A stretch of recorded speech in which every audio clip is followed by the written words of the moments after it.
Show. Today, I have an amazing guest back in my studio again. If you have watched our show literally 4 weeks ago, you would notice that Jennifer van Balkom was also here with us. And today we are back talking more about happiness and joy, joy and happiness with Jennifer. Why we would speak with Jennifer about happiness? Well, because actually Jennifer, she is a happiness trainer. She also is energy coach and she's international speaker. So she is the one with whom we actually can talk about joy and happiness, something we all want. But actually today's topic is a very niche and a very specific. It is about why having a hard time is actually good for us. Why actually it is a good thing. Well, Jennifer, I'm not sure how about you, but I'm sitting here and thinking, how will people take this on today? Because it's quite controversial topic. You know that. It sure is. It sure is. And this is something that we've been talking about last time when we talked, what is it, months ago or something? Yes. Um, why having a hard time is actually a good thing. So, Olga, what is having a hard time?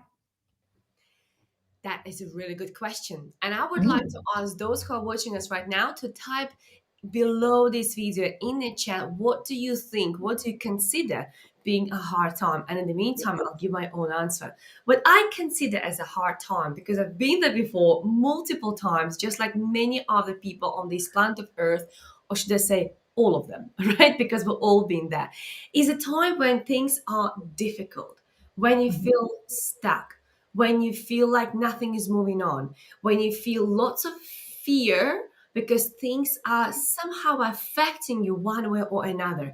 And difficulties could be emotional, they could be financial, they could be in Mhm. relationships. There's so many ways, there's so many shapes and shades of difficulties that actually to have one description that will fit them all is not even available. Because it's your perception of it. Yes. So it was your perception of that particular time in your life that you felt is a hard time. If anybody else would have the same situation you had at that time, they could go, you know what, that was actually easy. Or, oh, this was hugely difficult. Yes. So it is your perception of that time. So in that case, and it has nothing to do with you personal, it is personal to every one of us. Yes. So that's our own perception of what is a hard time. But there are a few things, like you said, that have the definition of a hard time. Fear is one of them. The feeling that you're stuck, the feeling you cannot make any decisions because you're in the middle of something and you do not know, literally, you do not know what to do. And there is, with all of this, what is happening is there's a lack of self confidence and a lack of self worth, or less of a self worth. So, why does this happen? While there is a hard time in whichever shape or form it comes. So, every shape and form is welcome. But these are the things that are part of the reason why it feels like having a hard time. And for you personal, it is a hard time. And don't let anybody tell you anything else because it is for you. For someone else, it's something else. It's very personal to you, as is it is for someone else. So that's the definition. That's the change of the thing. So that's what a hard time is. Okay. So be good with this? Yes. All Absolutely. right. So we have Absolutely. fear. So we have let me definition it differently. You're focusing on everything that's going wrong or that's not going right the way you want it to. And then we have a lack of self-confidence and a lack of self-worth. Does that resonate with you, Olga? Is that a bit what you can remember from that time?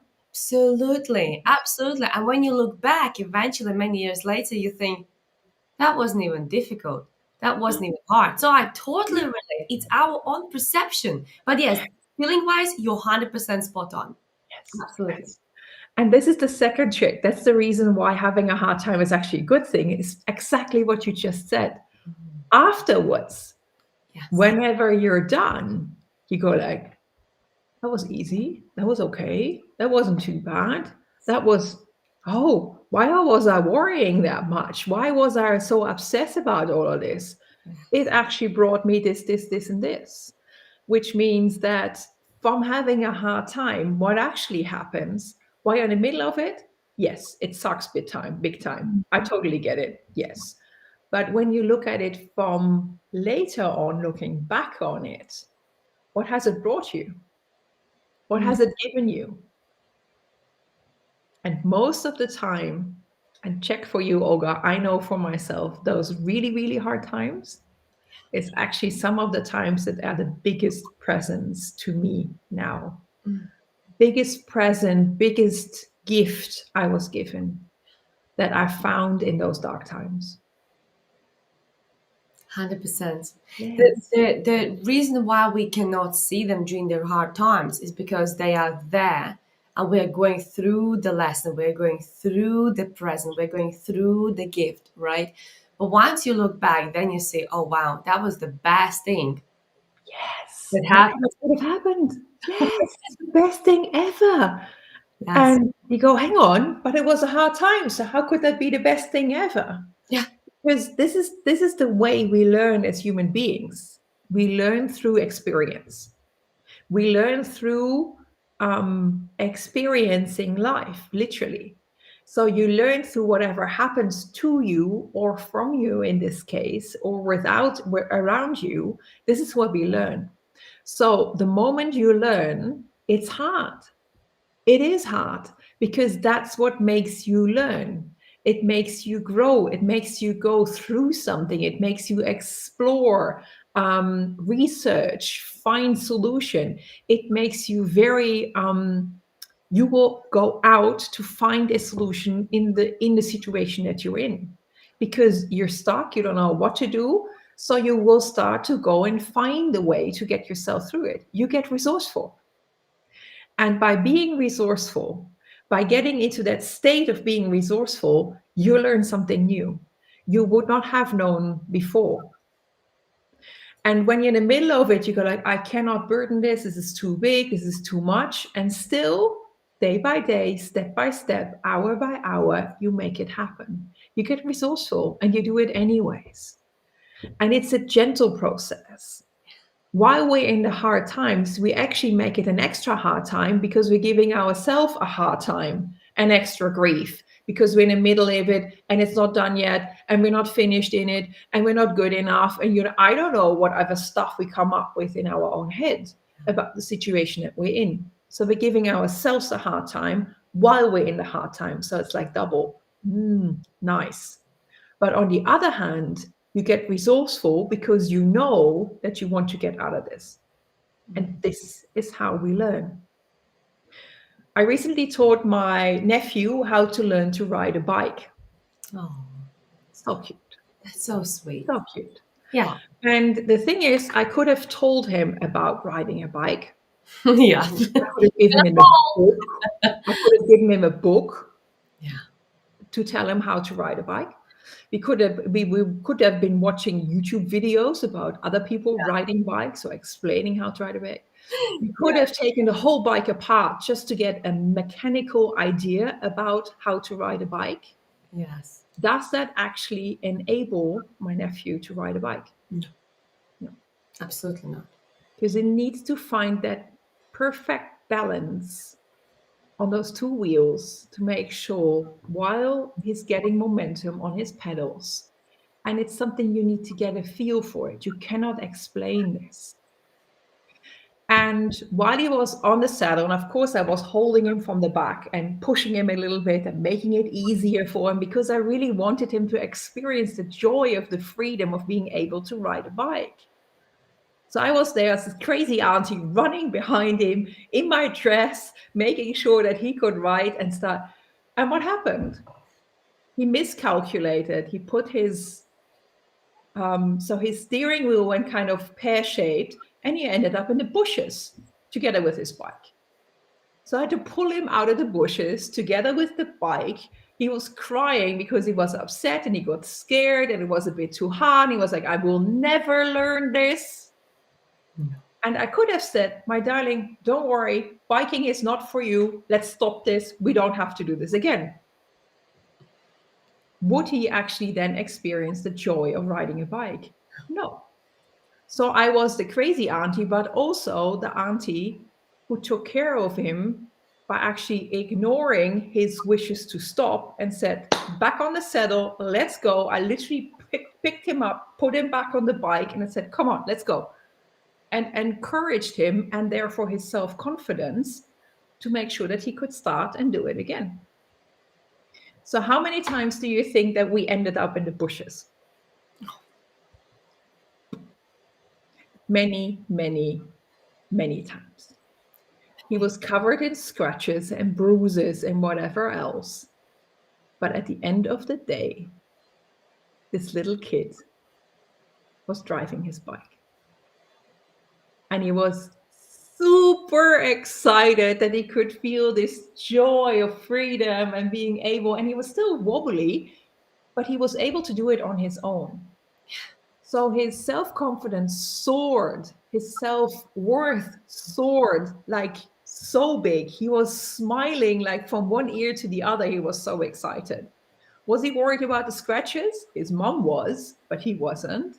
Was he worried about the bruises? No, he was so excited that he got through this. And at the first time I picked him out of the bushes, I could have said, you know what, darling, let's stop this. This riding a bike's not for you. Let's not do this. No, we don't. He continued. And this is what having a hard time is actually a good thing.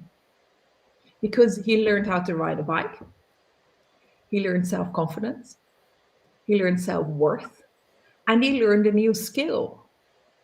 And it's the same thing what we have happening with us, to us, when we're in a hard time, in whichever form it is. So how to handle a hard time? Maybe that's a good idea, isn't it? How to handle a hard time? Question. That is a good question, because I'm sure right now many people reflecting back on their lives. And by the way, do let us know what was the greatest lessons of your hard times, right? Yes. And people, I'm sure right now are sitting there and thinking, well, you're right, Jen. Yes.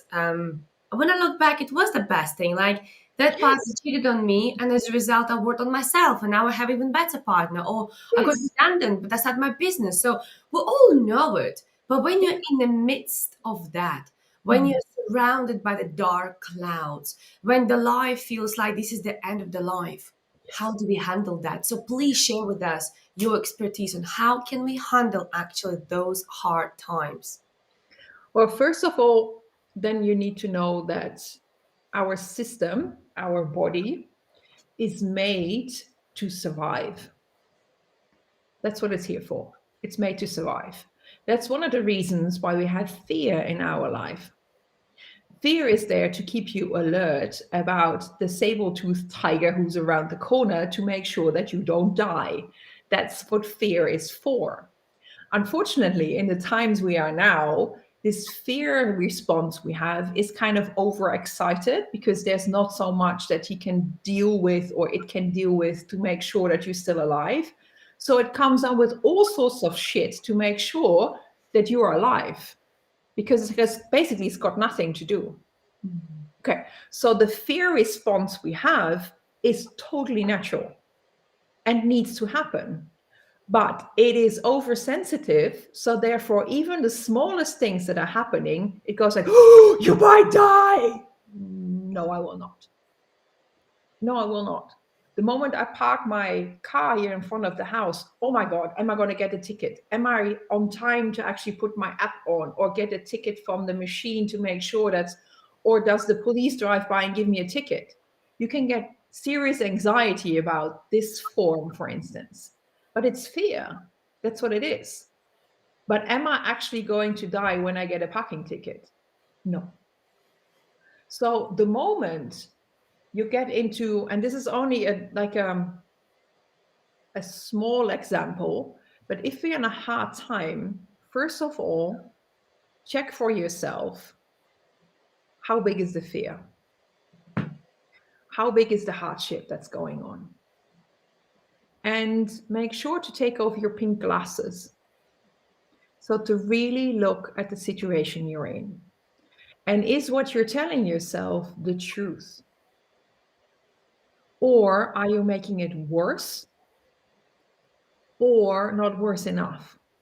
That you're kind of making it more pink glowing, like you put an Instagram filter on it, that you go all beautiful. So make sure you take care of the truth that's going on, that in the hard time you are in. That's one. Second thing is, The moment you get into the fear state, remember my nephew lying there in the bushes with his bike, he goes like, I don't want to do this no more. I'm done with this. I'm not going to learn how to ride a bike. Okay, this is the moment that you have to be super gentle with yourself and remind yourself what is the outcome that you want.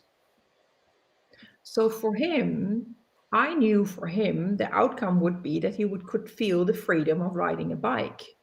That's what I wanted for him. And that's what we discussed beforehand. He knew that's the reason why we were doing this. So I was gentle with him, but not gentle as in saying we stop this, but gentle to get him back on the bike. And here, kids are super resilient and they show us something which is one of the most important things when you're in the middle of the hard time. Because what helps when it's a hard time, when you come out of the bushes all scratched up and bruised up, and then your bike and you go like, what, joy, joy. We made fun. I made fun with my nephew with the fact that I had sticks coming out of my hair because I was taking him out of the bushes. He goes like, Auntie, you look like a witch. You've got all these sticks in your hair. Let me get them out of you. I said, you call me a witch? What is this? I laugh about this. And then I got stuck. Of course, I do stuff on purpose to make him laugh. I had this big jacket on, this big a mantle on, and I got stuck in the bushes on purpose. So he had to take my jacket out from the bushes, unstuck it so we could continue. So he was helping me. I made him help me. We made fun of the fact that his bike was lying in the bushes, and it looked really funny to have that happen. When was the last time you were lying in the bushes? Exactly. Never. See, there you go. So you make it exciting, you make it fun, you make it crazy, you laugh about this. And there's a reason because we're doing this. We're not laughing at it, as in we're making fun of the situation, but we're making fun in the situation. Because what happens when you're in a hard time and you start to make fun? The energy rises. And when your energy rises, the fun comes back, the joy comes back, and you will see different opportunities and different solutions you haven't seen beforehand. True. When you're in fear, you're only very limited in the opportunities and possibilities that you see. Mm-hmm. The moment you start adding joy, what happens is the energy shifts, and fear has no place no more. Because the only thing is, and we talked about this before, darling, it's the if there's fear, it cannot coexist together with joy. It cannot. Of course. It cannot. That is so interesting. So what I got from you is that the way how people can handle the hard times, I just want to wrap it up for those who may be just joining us right now. So how to handle that? First of all, check on the fear, right? Is it the reality? Is it your made up fear? Are you afraid of something that doesn't even exist, right? Second step is just, I can't even read my own writing now, right now. What is the outcome, right? What is the outcome? What are you learning? What is the lesson of this situation, right? So what Where is do you that? want to go? Yeah, Yes. where do you want to go? Yeah, what is the direction of this? And the third step that just says about my handwriting, right? Writing as I'm listening to you. And the third step is definitely important to remember about the joy.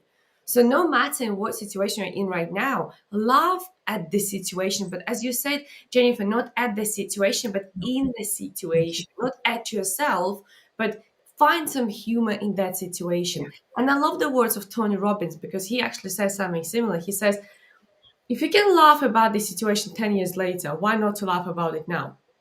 There you go. Right? That's it. So we just can just do that.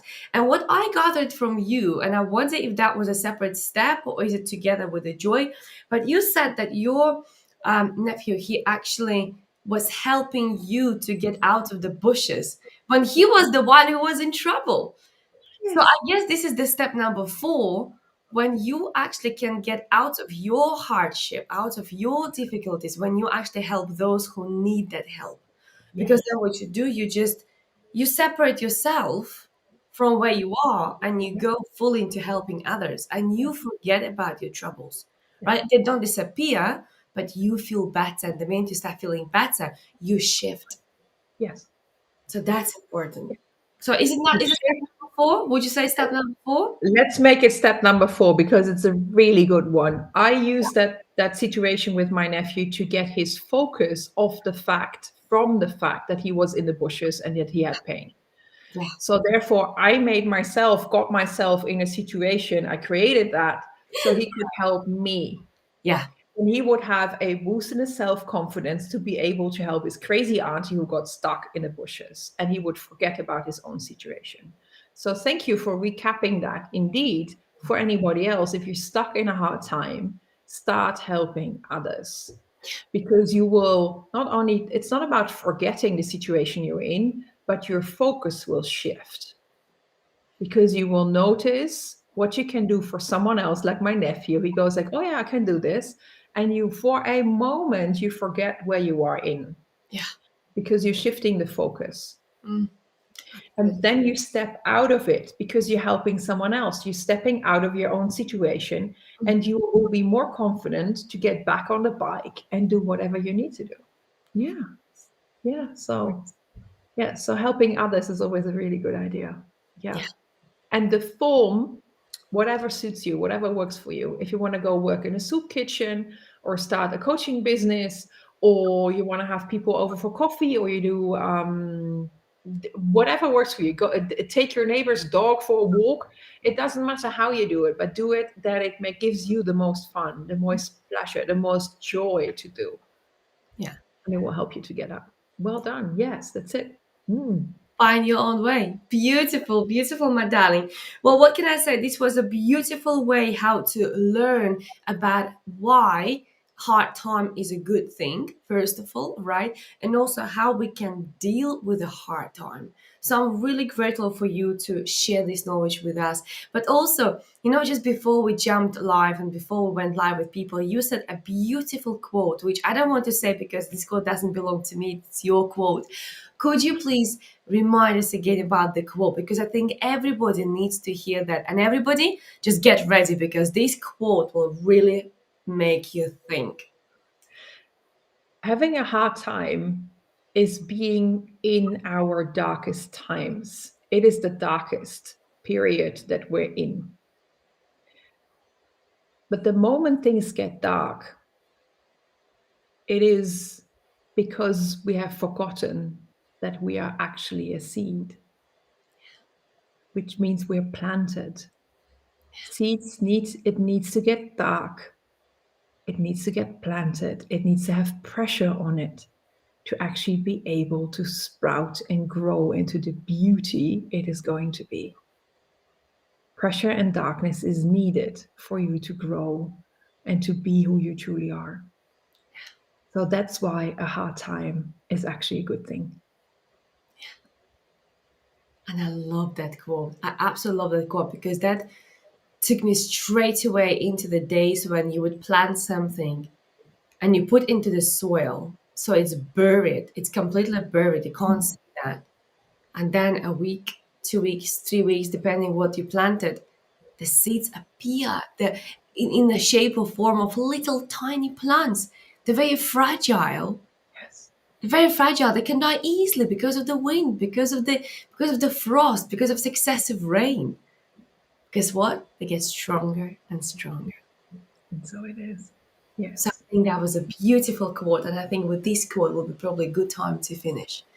So So next time, for those of you when you're in a time that it's hard, that it's dark, that you feel that you cannot get out of it, remember, darling, you are a seed and you've just been planted.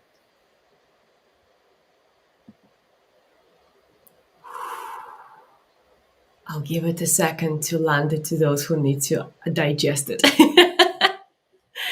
Jennifer, thank you so much. Your wisdom is always so appreciated. And of course, you work with people because you went through these hardships yourself and you got out of them. And now you're shining bright. You shine that light to other people. So if somebody's watching us today, right now, and they're thinking, gosh, I am that seed. I am that seed. I'm germinating, but I don't know how. I don't see the way out. I need somebody to keep the light for me up there. Mhm. How these people can get in touch with you, and what is the best way for them get in touch with you? I'm very happy to pick anybody out of the bushes while you're trying to learn how to ride a bike. So, what I wanted to offer to you today, for those beautiful people who are listening or maybe tuning in later, is that I have 5 spots to have coffee with me. I love coffee and it's going to be online. So, like we're having now on Zoom, for instance, we can have a coffee together. And you can share with me what hard time you're in. And together we can find out what is needed or what we can do to go and get you out of this and remind you of the seed that you truly are. So, if you want to get picked out of the bushes, then please, here we go. This is the link to actually, which is my calendar. So you can have a look into my calendar and pick out a moment that suits for you. We have half an hour coffee together, and I love to pick you out of the bushes. So let's see. Come on over. Let's have coffee. I'm very looking forward to meet you. Oh, that'll be wonderful. And I can guarantee you will enjoy the journey with Jennifer because she is the queen of happiness and joy. She knows how to take people on the most beautiful journeys. I've been in her safe hands as well personally, so I can guarantee that. And by the way, I would never invite anybody to my studio about whom I wouldn't speak highly. So if she's in my studio, if she's at my show, that means I can definitely highly recommend Jennifer. Thank you. Looking forward to meet them. Absolutely looking forward to meet them because What? it's no need to be stuck in a hard time. No need no more. No. But it will give you a sense of ease the moment you get to know what you're ready to learn. And then Yes. it's easier to step out of it. And that's when someone else from the outside needs to come in to give you a perspective on what's going on. Because when you yourself are buried, you sometimes don't even know where the top or the bottom is. And then you need someone who goes like, up is there, is this way. And that's all it is. Literally, like picking up my nephew out of the bushes, go, up is this way. Let's go. Yes. So looking forward to meet you and have coffee. Thank you. I love Thank that. you for having me, Olga, today. Thank you for having a talk about this deep subject. That's what it is. Yeah. It is important subject. It's something that many people find themselves right now, right in that spot, which is very hard, which is very dark, which is very difficult.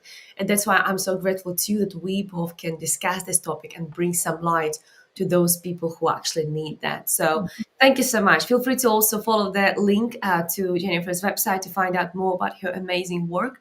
And just like as Jennifer said earlier on, please reach out to her. There are 5 people with whom Jennifer is willing to have a conversation and to help you to get out of your bushes. I like that metaphor. I really like that metaphor. Yeah, I think yes. it's a beautiful one, yes. But thank you so much, all who were watching us today, whether it was live or whether it was on a replay. Please make sure you share this video with somebody whom you know need to hear this message today. And make sure you reach out to Jennifer because she is amazing. Just to remind you, she will be back. We do this every third Wednesday of the month. So in December, she is back in our studio again. We'll be doing this again for you. So tune in back. And by the way, next Wednesday, there's another show. So don't forget to tune in at 1 p.m. UK time to Olga's show to learn more, to get inspired, and to get motivated. So thank you all. Thank you, Jennifer. I will see you next time. See you Take care. next